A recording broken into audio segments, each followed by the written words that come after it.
Sobrevivências. Sobrevivências. Olá pessoal, aqui quem fala é Denis Carvalho, diretamente de Americana, no interior paulista. Sejam muito bem-vindos, muito bem-vindas ao 12º programa do nosso podcast Sobrevivências na Rádio Dom.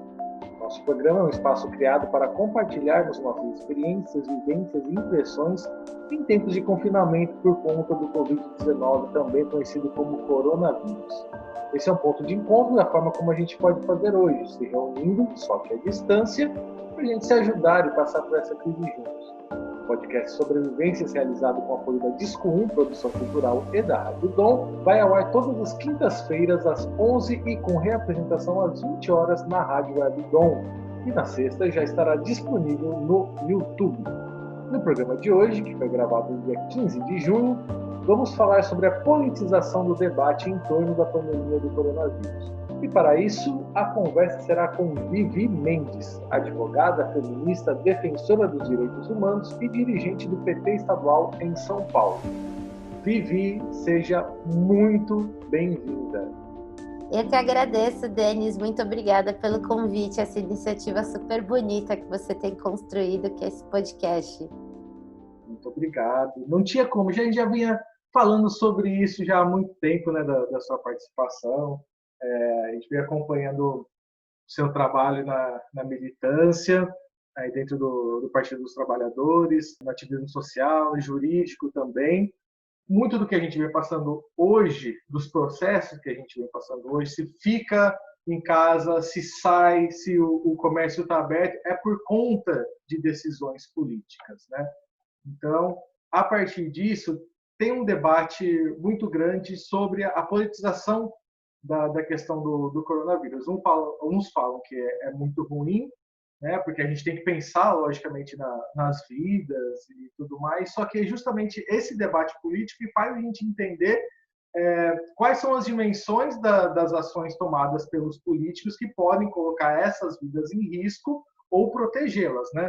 Então, queria saber de você, se a gente deve ou não politizar esse debate, qual é o limite que a gente poderia, né, fazer essa discussão política para a gente entender um pouco mais de tudo o que está acontecendo. Qual é a repercussão das ações dos políticos no meio desse momento que a gente está vivendo agora?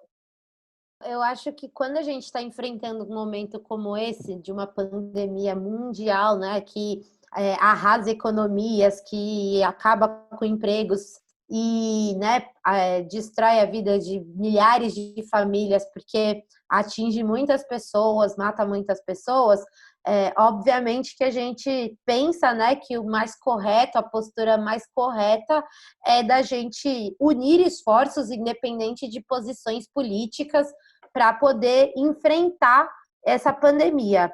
Acho que, obviamente, tem que fazer sempre esse esforço, porque acho que a política, mais do que um espaço de divergência, ela é um espaço de construção de consensos, na minha opinião, né? Eu acho que a ação política, ela tem que sempre tentar buscar quais são as saídas, né, que a gente tem que construir.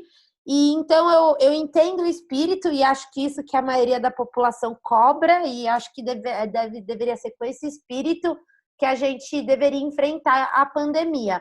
Mas a gente tem que compreender que política não é só o que foi transformado no Brasil, que é politicagem, né, ou a defesa de interesses próprios. Política é o espaço, a arena, né, onde você disputa as ideias, as saídas de mundo, assim, as saídas para os problemas sociais, as discussões em relação à perspectiva de para qual caminho, para qual lado o país deve caminhar. Então, eu acho que a gente tem que, infelizmente, a política ela foi contaminada, né?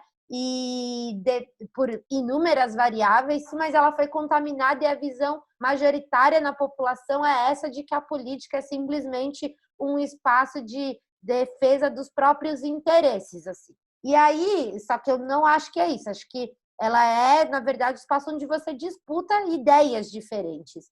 E então, as saídas da crise, elas não são óbvias, né? Elas não são únicas, não tem um único caminho a ser seguido, e nesse momento de pandemia, essas discussões estão em disputa.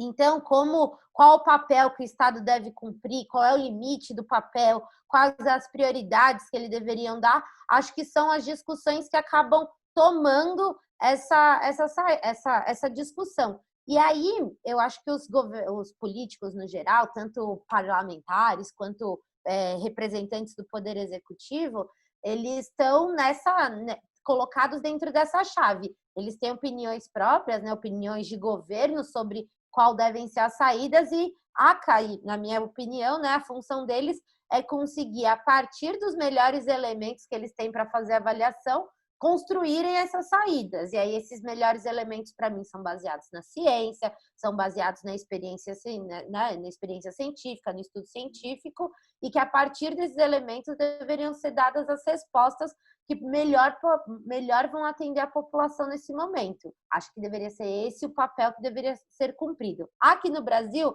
a gente vê que não, que diferente da maior parte dos países, inclusive, onde esse processo, né, está sendo enfrentado de diversas formas, a gente vê que a discussão de ideologias, né, de posicionamentos em relação a valores, a disputas de campos políticos toma a frente dessa discussão.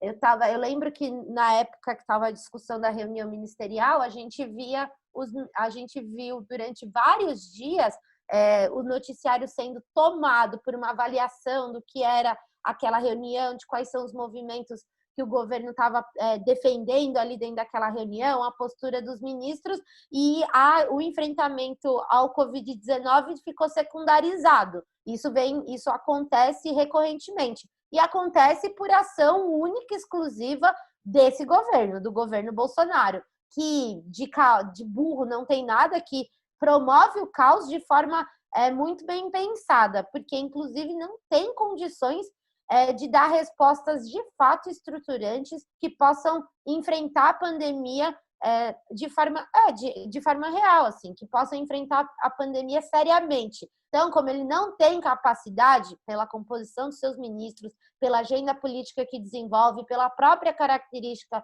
do Bolsonaro enquanto liderança da nação, né, enquanto líder máximo da nação sendo presidente, então ele não dando essas respostas para ele fazer esse tipo de enfrentamento é importante. Eu lembro, só para encerrando, no começo da pandemia, os analistas, né, desses dados da internet, do Twitter, do Facebook, menções, essa avaliação dos dados de citações, de quais os debates prioritários, tinham mostrado como no começo da pandemia diminuiu a ativação, né, a participação, tanto nas redes próprias do governo, mas nas redes que são próximas, parceiras do governo, dos seus seguidores, né, dos seus apoiadores. Isso porque no começo tinha essa perspectiva de juntar, né, todo mundo contra o Covid, fazer uma unidade nacional, uma união nacional contra o Covid, e o governo Bolsonaro não lida bem, né, com essa dinâmica de unidade. Ele precisa de um inimigo comum para enfrentar. E aí ele fez esse enfrentamento primeiro gerando o inimigo comum como os próprios governadores, a OMS, ele foi criando esses inimigos que ele precisava gerar para atacar, porque só assim a sua base responde, porque é uma base construída em cima de um discurso de ódio, que não constrói pontes, que não constrói diálogos, que não aceita críticas e assume essas críticas e incorpora elas nas suas ações. Ela precisa estar sempre reagindo a esses inimigos, que normalmente são inimigos até fantasiosos, né? É o mal do comunismo, a esquerda, como é que eles falam, né? As feminazis que querem destruir a família. Então eles sempre geram esses símbolos, né? Que são quase imagéticos, né? São quase imaginários e que na verdade ajudam eles a manter essa base que só se move na base do ódio, na base do enfrentamento, unida e organizada para tocar uma agenda política. Senão, essa galera se silencia. Senão, esse pessoal não tem o que falar. Porque quando é para colocar o debate político, de pensar saídas, de construir ações concretas, de construir respostas coletivas, eles não sabem, eles não conseguem trabalhar, eles foram formados numa outra lógica.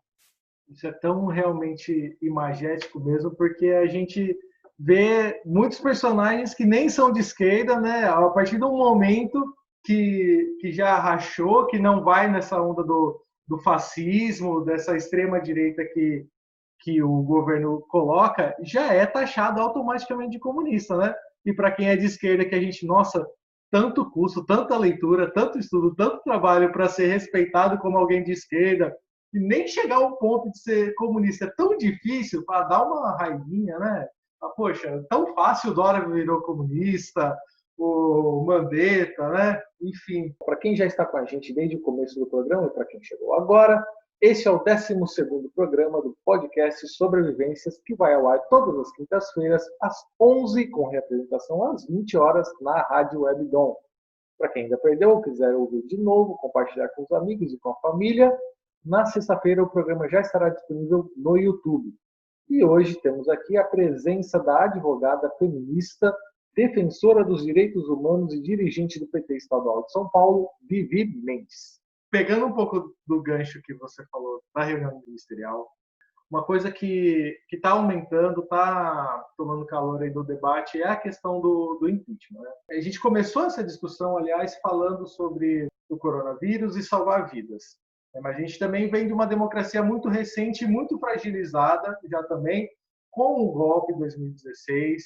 Já teve um pouquinho lá atrás também impeachment do Collor, né? Então, rupturas muito drásticas numa democracia recente. E a gente já está falando novamente de impeachment. Mas não tem como não colocar no debate a questão do impeachment, porque é justamente essas decisões de um governo fascista que está colocando ainda mais pessoas em risco, né, além do corona, né? Então, está tomando uma agenda, né, tá colocando uma agenda política que está colocando cada vez pessoas mais em risco e morrendo, né? Então, o próprio impeachment pode ser uma agenda para salvar vidas no momento, né? Então, eu gostaria de saber de você, se você sente que agora é um momento, sim, da gente fazer tanto o debate quanto a defesa do impeachment do Bolsonaro, porque motivo não falta, né? Não, motivo não falta. Crime já aconteceu aos milhares. Assim, o pessoal se mobilizou tanto por conta de pedaladas, né? Que a gente sabe, inclusive, que esse argumento foi construído de forma muito equivocada e depois foi legalizado. Logo depois que a Dilma saiu, que ela foi afastada, ele foi legalizado. Então, É um tapa na cara, turma, né? Exatamente. Se o pessoal já se mobilizou nesse tanto por conta de pedaladas, por esse governo já dava para ter também mais do que motivos para impeachment, para defender a saída do Bolsonaro. De fato, o impeachment, ele não é, assim, a democracia brasileira é uma democracia muito frágil. Acho que tem toda uma construção histórica, né, do significado da gente ter sido uma colônia e depois ter demorado tanto para realizar a abolição da escravatura, né, com todos os significados que tem esse, mas pelo fim, né, acabar com a escravidão no nosso país, né? Muitas aspas, é isso. Então, ter tido fim, aí, como essa abolição acontece, sem incorporar, trazer de verdade para a sociedade, né, as pessoas negras, aí depois a gente vive um processo de ditadura muito intenso no país, essa ditadura que é finalizada de uma forma conciliadora e que não resolveu os problemas, né, não resolveu a sua história. Então, o Brasil tem uma parte da sua história completamente apagada, que é contar, assim, ele tem a sua história como um todo contada errada de vários momentos, mas esse da ditadura que inicia, né, o período democrático no nosso país é mais um dos momentos em que esses apagamentos da história, essas ocultações da história, elas prejudicam o nosso desenvolvimento democrático. E aí, primeiro presidente eleito já é um presidente impeachmentado, depois o impeachment da presidenta Dilma, que é um golpe, né? Não vamos florear aqui, é um golpe, mas é construído da forma como é construído. E aí a gente tem, né, de 4 ex-presidentes, 2 impeachmentados para uma democracia. Isso é uma maluquice, mas eu acho que quando a gente não pode só se preocupar, obviamente, com essa discussão que hoje o PSDB, inclusive, apresenta de forma muito irresponsável de uma preservação das instituições e tentar buscar uma saída para o governo Bolsonaro que resolva sem ferir tanto, sem criar mais crise política, porque o governo Bolsonaro ele é um gerador de crise constantemente, assim. Não existe uma concertação possível.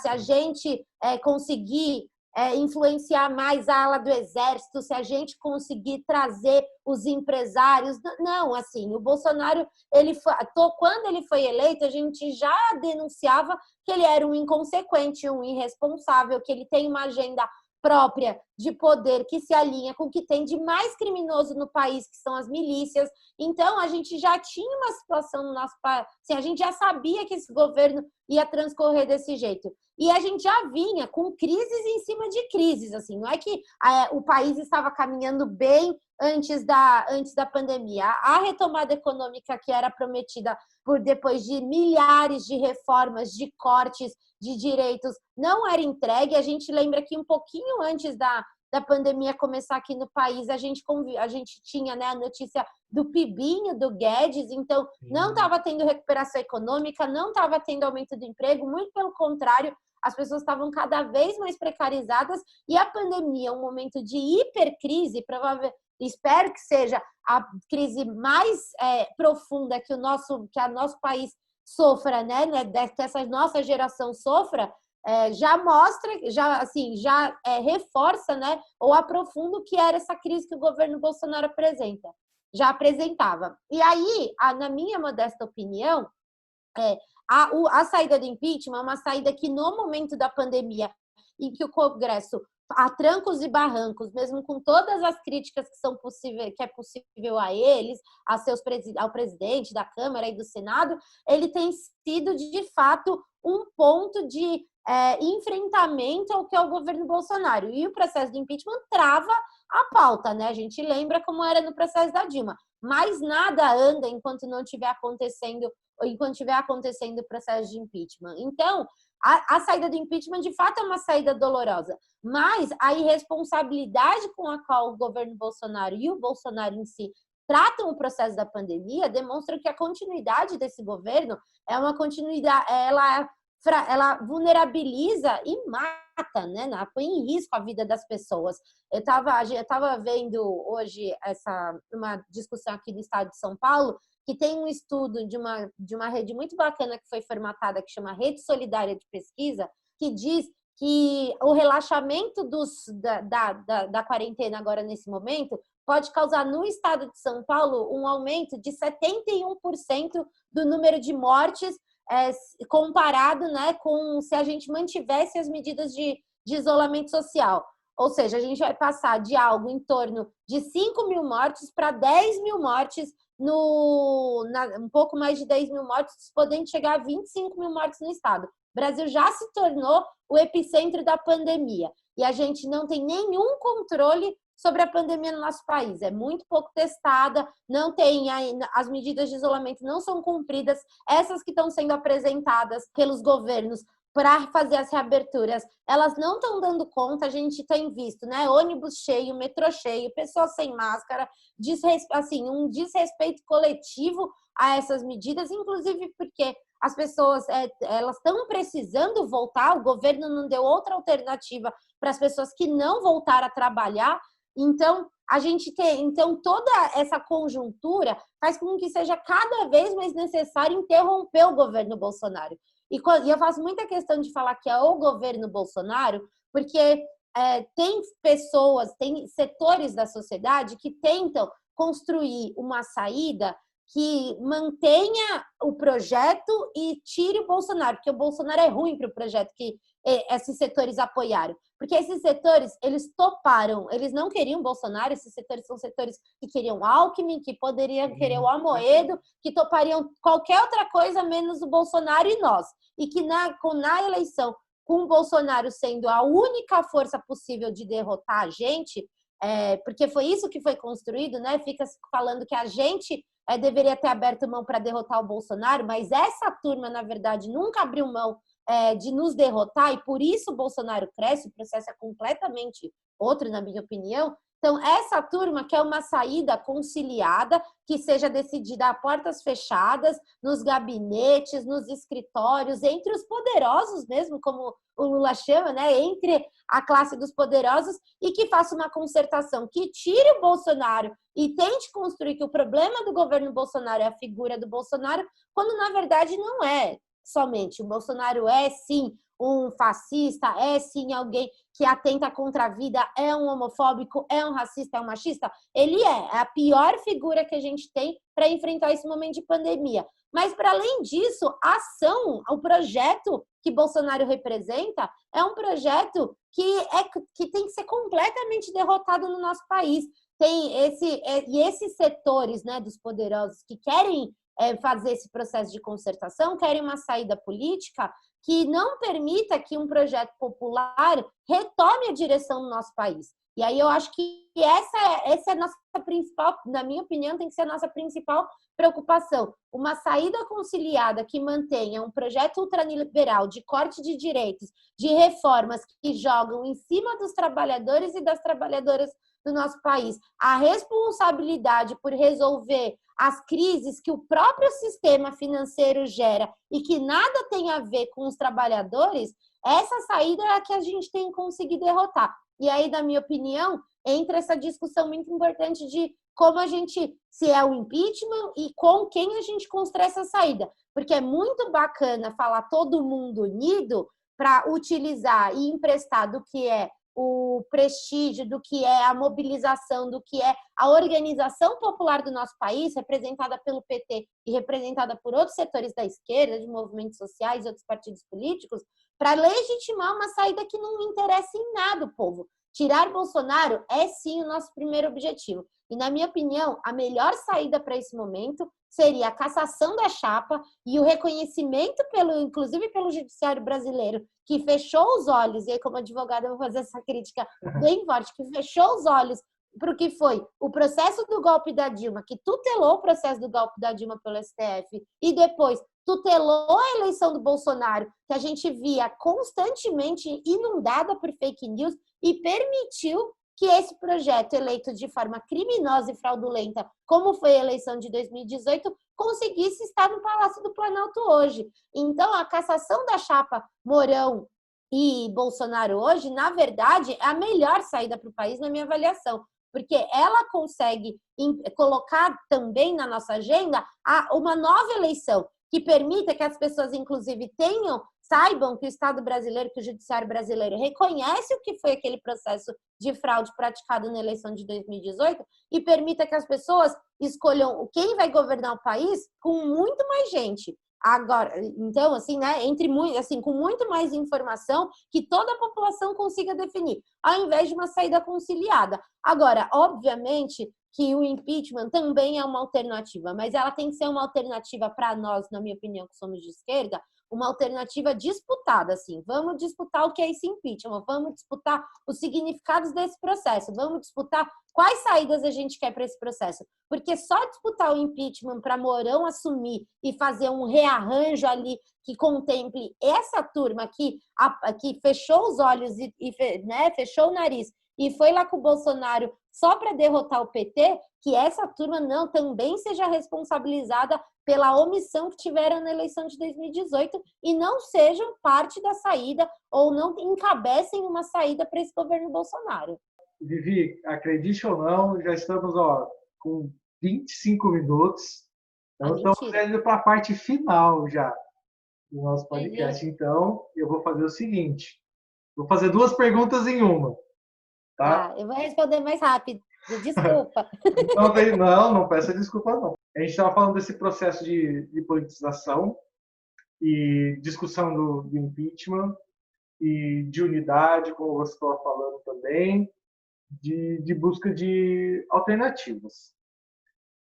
Uma das coisas que a gente está discutindo no meio desse processo de construção de uma alternativa popular, como você citou, é a iminência de um novo processo eleitoral que a gente está passando agora, né? Então, a gente não vai eleger um novo presidente em tese, né? Por enquanto estamos nessa discussão ainda, né? Mas os municípios vão ter novos prefeitos, vereadores, vereadoras. Em tese também, né? Em tese também, né?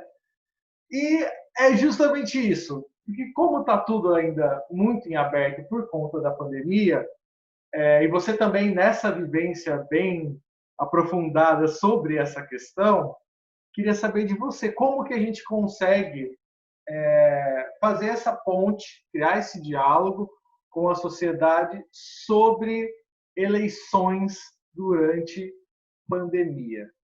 Não, as duas respostas de R$ 1 milhão aí que a gente tem que fazer.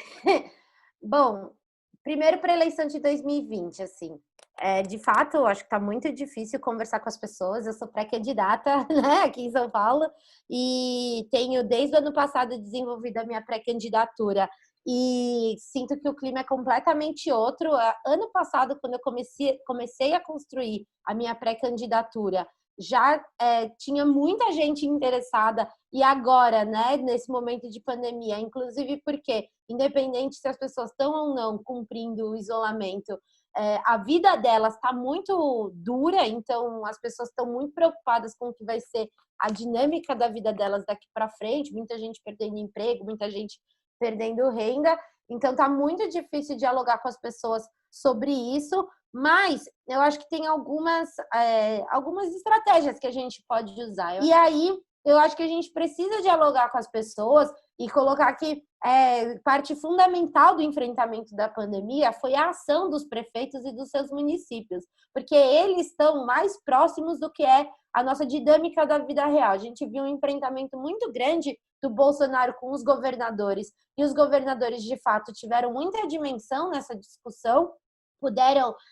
tiveram principalmente porque tinham a responsabilidade ou tinham a competência para determinar as medidas em relação à quarentena, ao isolamento social, mas as medidas que vão, né, ser tomadas no enfrentamento da pandemia agora, elas dependem muito também das dinâmicas do município. Então, que deixar, né, de discutir a eleição nesse momento também significa deixar de discutir como que a gente vai sair dessa, que é a segunda parte da sua pergunta.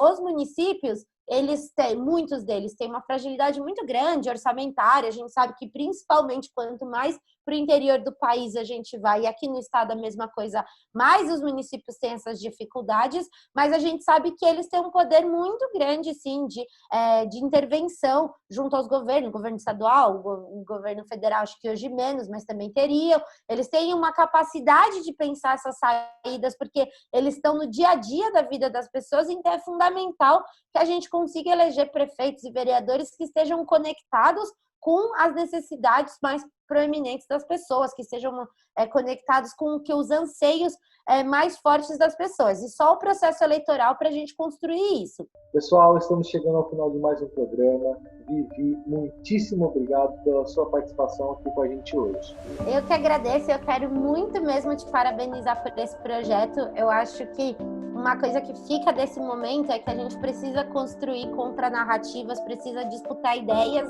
e eu acho que iniciativas como essa daqui do podcast e várias outras que eu sei que você tem são fundamentais nisso, nesse trabalho de formiguinha que a gente vai conquistar vitórias. Parabéns, viu? E obrigada mesmo pelo convite. Quero agradecer também quem está em casa nos ouvindo. Esperamos que essa conversa possa ter sido positiva e útil de alguma forma para trazer mais força para nós superarmos juntos este momento. Também aproveitar para relembrar que o nosso programa Podcast Sobrevivências, realizado com apoio da Discom Produção Cultural e da Rádio Dom, vai ao ar todas as quintas-feiras às 11, com representação às 20 horas na Rádio Dom. E na sexta-feira já estará disponível nas redes sociais pelo YouTube. Um aceno de longe com a mão cheia de álcool em gel, e até a próxima semana com mais uma edição do podcast Sobrevivências. Tchau! Sobrevivências. Sobrevivências. Sobrevivências. Sobrevivências. Sobrevivências.